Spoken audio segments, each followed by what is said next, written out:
Hey everyone, I want to make a short video about the Beatles Anthology albums. I recently just got Anthology number 1, and it was the Anthology album that I was missing because for about the last, I don't know, 5 to 10 years, I've had Anthology 2 and Anthology 3 on vinyl. Um, but I finally got Anthology 1, and I was happy to pick this one up. And I want to make this video about the anthologies because it seems like a lot of the message boards I read or just my other Beatle friends I talk to, it seems like the anthology albums are kind of overlooked. Almost everyone owns them, but I feel like a lot of people don't really ever listen to them. They just kind of have them stacked away, and there they are, and whatever. But for me, I listen to the anthology albums quite a lot. I really like them. I just really enjoy them a whole lot, and I think maybe it's because when I was, I don't know, I must have been I don't know, grade school. I don't know how old I was, but I remember for Christmas one year I got Anthology 2 on CD, and I remember lying on the floor and listening to this and just being blown away that there was such a thing as alternate takes. Like I remember listening to Yes It Is and Then I'm Down and thinking wow, these are totally different than the ones I've heard. Because at that point I'd never heard bootlegs. I didn't know what bootlegs were. I just had the late 80s CDs that were released of just the official Beatle albums. So when these anthologies came out, it blew my mind to this whole other world of Beatle collecting.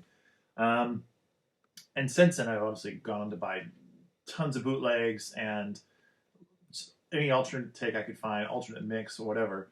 Um, and that all started from these anthologies. And when these came out in I think it was 1995, 1996, um, I remember thinking this is mind blowing. How come every band doesn't do this? Put out all these alternate takes and stuff. And then of course I found out a lot of bands do that. But yeah, I remember thinking as a Beatle fan being kind of spoiled. Wow, I became a fan at the perfect time because I was a young kid when the anthologies came out, and then the documentary came out. It was all this Beatles stuff happening, and it was wow, this is a great time to be alive because I can just go get all the albums, listen to anything I want. So anyway, I wanted to make this video about the anthologies. So I'm going to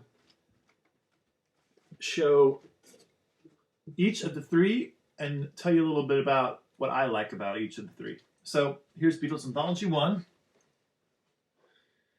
And first off, I think this, on all the anthologies, this collage that was done by Klaus Warman is so cool. I remember, I don't remember, I actually still do this. When I listen to these albums, just looking at the album and just staring at it while you're listening to the music and just trying to see oh yeah, there's Pete Best, early George, Outside the Cavern Club.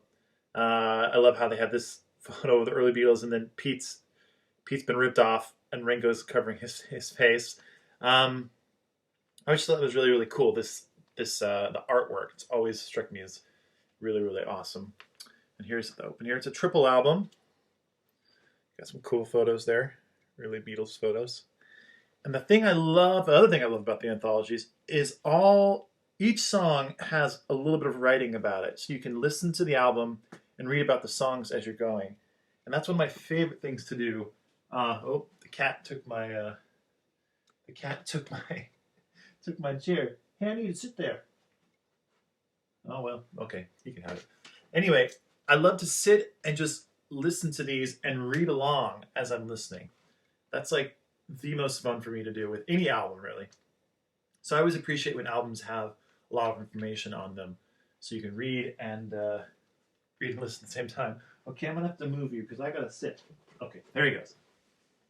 All right, so Anthology 1, it kicks off with Freeze a Bird, which is the first reunion Beatles track. And I do love Freeze a Bird. I think it's really awesome. I remember the first time I ever heard it was at the end of Anthology 1 when it was on TV here in the United States. I remember it was on ABC, and at the end of the first episode of Anthology 1, they kept hyping it new Beatles song in 10 minutes, new Beatles song in 6 minutes, and it just went down and down. And when it finally came, I remember being oh my god, that was amazing. So I always love Freeze the Bird. I also really, really like all these early kind of demos that the Beatles made before they were before they were big. Like they did "That'll Be the Day," um, the Paul song "In Spite of All the Danger" is really cool. I always loved "Hallelujah, I Love Her So," which is that Ray Charles song they did. Um, and then they get to like a lot of the they go through a lot of like the Decca audition songs. I don't really like those all that much. I have some of the Decca bootlegs, and they're kind of cool to listen to every once in a while, but I don't listen to those all that much. They are definitely historically important, so it's nice to have some of them on here. Although the exception to that is I do like "Hello Little Girl," the John Lennon song, and I think John Lennon said that's like the first song he ever wrote. I like that song a whole lot. It's really cool to have that on here. And then he started getting into some really my favorite stuff the Beatles ever did. They do "One After 909," and they have a whole like recording sequence of it where they're running through it, working on it, and you can hear the Beatles talking and arguing. You hear at one point like Paul keeps messing up the bass line, and John says like, "What are you doing?" And he's like, "I don't have a pick." Then you hear Neil Aspinall say like, "I told you there's picks in the suitcases," and anyway they have like a little argument. It's cool to hear that little bit of early Beatle studio chatter. It's always really, really cool to hear. So all that, the early studio outtakes are really, really, really fun. Then they have like some of the BBC stuff. They have like "Lend Me Your Comb" on here, which is it's kind of a cool song. And then there's a lot of live stuff on the anthology, especially 1 and 2. And I don't necessarily enjoy the live stuff all that much. I tend to kind of skip over that. And like you have "All My Lovin's" on here from the Ed Sullivan Show. You have let's see, I think the Beatles, the Royal Command performance where they do "She Loves You Till There Was You," "Twist and Shout."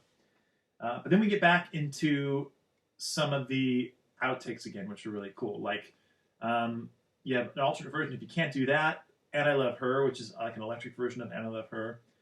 "Hard Day's Night." And then there's a really cool thing where they did this show called "Around the Beatles," and they recorded special songs for it. And they recorded, let's see, it's "I Want to Be Your Man," "Long Tall Sally," "Boys," and "Shout."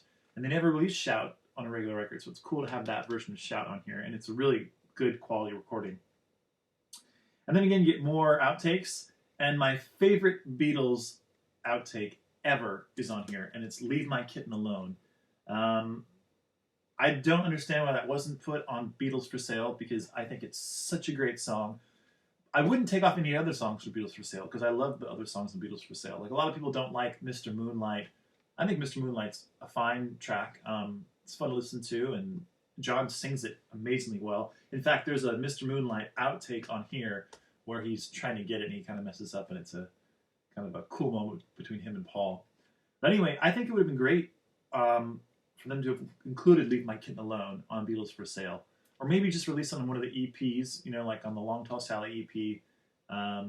Maybe like something instead of like Matchbox or I don't know, one of those songs. But anyway, that's me getting picky. So yeah, so that's Anthology 1. So it goes from their early days all the way up until Beatles for Sale album, which is really cool. And then we have Anthology number 2, which is my favorite of the anthologies. Probably because this is my favorite time period for the Beatles, where it's the Help, Rubber Soul, Revolver, Sgt. Pepper, Magical Mystery Tour time period. And it kicks off with the other reunion song, "Real Love," which is my favorite of the two, "Real Love" and "Free as a Bird."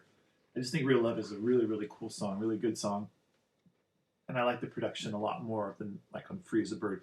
"Free as a Bird," and I don't think it's their fault, but I think the actual cassette tape they started out with was kind of just poor quality. "Real Love" seems like it was a little bit of a better quality to it, so which makes it a better recording. I love this. I love this record because it has so many of the outtakes, studio outtakes on it. It starts out with "Yes It Is," which has always been one of my all-time favorite Beatles songs. And then it goes to "I'm Down," which is another of my all-time favorite Beatles songs, which are both happen to be B-sides, which are amazing B-sides if you think about any other band. Usually the B-sides were just some crappy instrumental or whatever. Beatles always put out super, super good B-sides. And then this has two songs the Beatles recorded that never released on a real album that were both Lennon and McCartney songs. One is "If You Got Trouble," which was a song they wrote, John and Paul wrote for Ringo. And it's kind of a funny song, and I actually like that song. A lot of people kind of put that song down as like, oh, what a mess. They should never have released it. I think it's a cool 60s rock song. It's nothing special, but I think it's definitely cool to have and listen to. And then a song called That Means a Lot, which has Paul singing lead on it, which I really like a whole lot. I think that's a really cool song. It sounds a little bit like Ticket to Ride to me, with like the chiming guitars and the drum beat. But anyway, so here is Anthology 2. Might as well give you a little close up here. I still got the hype sticker on there. And Joe, I'm sure you will appreciate that because you're all about the hype stickers, which is cool. I dig it. And again, it's a triple album. And there's some cool photos. And again, I love all the write-ups that I guess Mark Lewison did. I think they're really, really cool to listen to and read along as you're going. So yeah, then you get a bunch of Rubber Soul outtakes, which are cool.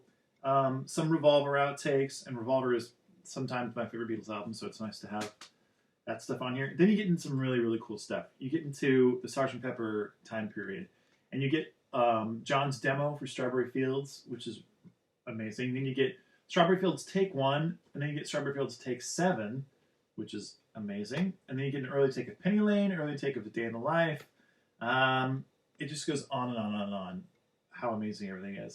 And I think one of the highlights on this is that you get You Know My Name, Look at the Number. You get like the long version of it, and it's in stereo, which that's amazing. So anyway, Anthology 2 is really, really great, and that's always been one of my favorites. So there you go. And on to, last but not least, Anthology number 3, which I think is my favorite of the album covers. I just like the artwork on here. I think it's cool how it, to me this one kind of incorporates all the phases of the Beatles here. Because you got the Let It Be, then you got Abbey Road, but Sgt. Pepper, then you got early Beatles, then you got even Help sneaks in there, Revolver, Rubber Soul, there's A Hard Day's Night, More Hard Day's Night, Yellow Submarine. So they kind of snuck it all in there, which is cool. And again, triple album. I always love this photo right here. In fact, I have a, I'll show it to you, might as well. I have this. This is one of the promotional pieces for the Anthology 3 that I have framed up over here. So let's put that right here. Well, you can't see it at all, but that's all right. Anyway, that's the same photo that's in here. That was not planned, folks. Could you tell? So Anthology 3 has a bunch of cool stuff. It has a bunch of the White Album demos that they made at George's house, which I think are really fascinating. I don't listen to them all that much, but when they do come on, I enjoy listening to them. And in fact, I have a bootleg of the Beatles White Album demos, and a lot of them that are on Anthology 3 are not on the actual bootleg. So it was cool to have the Anthology and to hear those extra versions. Like you get Happiness is a Warm Gun, Me, Mr. Mustard, Paul Thing Pam, Junk is on there, an early Paul song that he did during those demos. And then another thing, a highlight for this Anthology 3 that I think, you get a version of Helter Skelter, which is like a slower, like bluesier version of Helter Skelter that I really like a whole lot. You also get an alternate version of Obla Di Obla Da, which I think is even better than the White Album version. I like the White Album version, but this version is a little bit more upbeat and a little bit more produced. I know a lot of people love that like kind of wild piano that John plays on the White Album version, and I do too. But this version has like a bunch of horns and a lot of like percussion, and it's just really upbeat and fun to listen to. And I think if they would have released it as a single, it probably would have been a big hit. Let's see what else is on here. And then you get, it has Not Guilty, which is one of my favorite Beatle outtakes. Behind Leave My Kitten Alone, Not Guilty is my second favorite Beatle outtake. And I do not understand why it wasn't put on the White Album. For me personally, I could definitely use Not Guilty instead of like Wild Honey Pie or Revolution 9. Those are two that stick out to me that if they weren't on the White Album and instead you got Not Guilty, I would be more than happy with that. I will even say I would be happy with Not Guilty instead of Good Night. That would be perfectly fine with me. Now, that's not to say that I don't love Wild Honey Pie, because I do like Wild Honey Pie. I think it's really cool on the White Album. I even like Revolution 9 sometimes, and I even kind of like Good Night sometimes. But I think it would have been better to have Revolution 9, Wild Honey Pie, and Good Night on Anthology 3, and then have on the White Album have Not Guilty. That would have been perfect to me. But you know what? It's not how it was. And instead, we got this gem of a song on here. So that's okay. Anyway, I love Not Guilty. And then, what else is on here? Oh, there's some cool outtakes where Paul goes into a song called Step Inside Love, which is a song he wrote for Celia Black. And then they get into this other kind of funny thing called Los Paranoias, which is, you got to listen to it, but it's quite funny.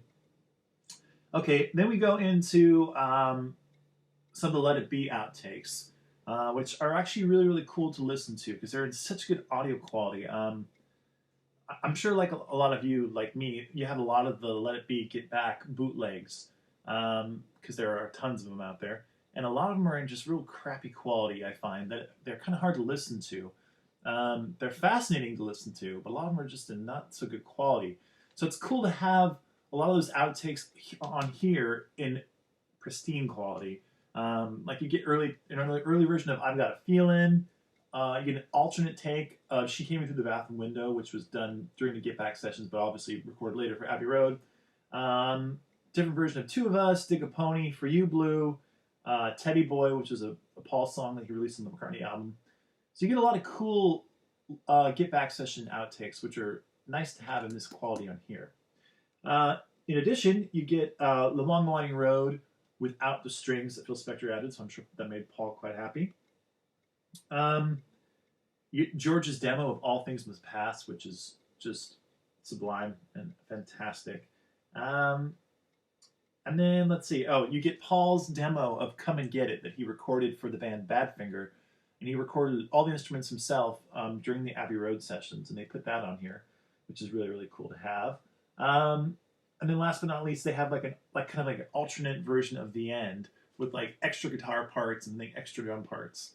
So Anthology 3 is really, really fun to listen to as well. I love the Anthology albums, and hopefully this video might maybe inspire you to go back and listen to them. And, here's my theory on the Anthology albums, right? Go back and listen to them, not as albums per se, because they don't really work as an album. Like Rubber Soul is an album. You can listen to it start to finish, and it's got a feel, a theme to it, or Revolver or Sgt. Pepper.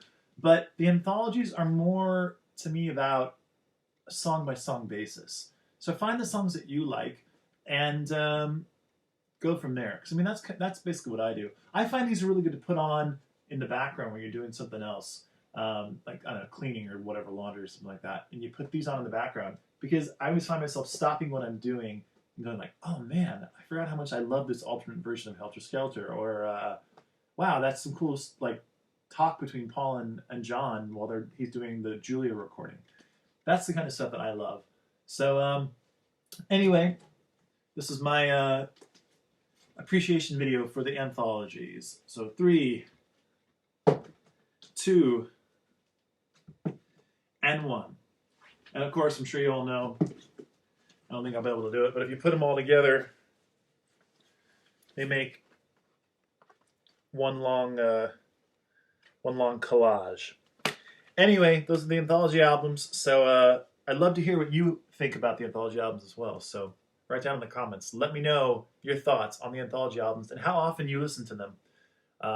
Once a year, more than once a year, never. I don't know. Either way, I'd be interested to know what you think about them. So that's it. Also, by the way, I wanted to mention, I have an all-vinyl radio show that I do about once a week. And there's a link down here. You can listen to it. It's all free. So if you like vinyl and you like hearing me yap about it, you can check out my show down here. It's called Needle Meets Vinyl. So that's it. That's the only plug I'll ever do. That's it. Okay. There we go. The anthologies.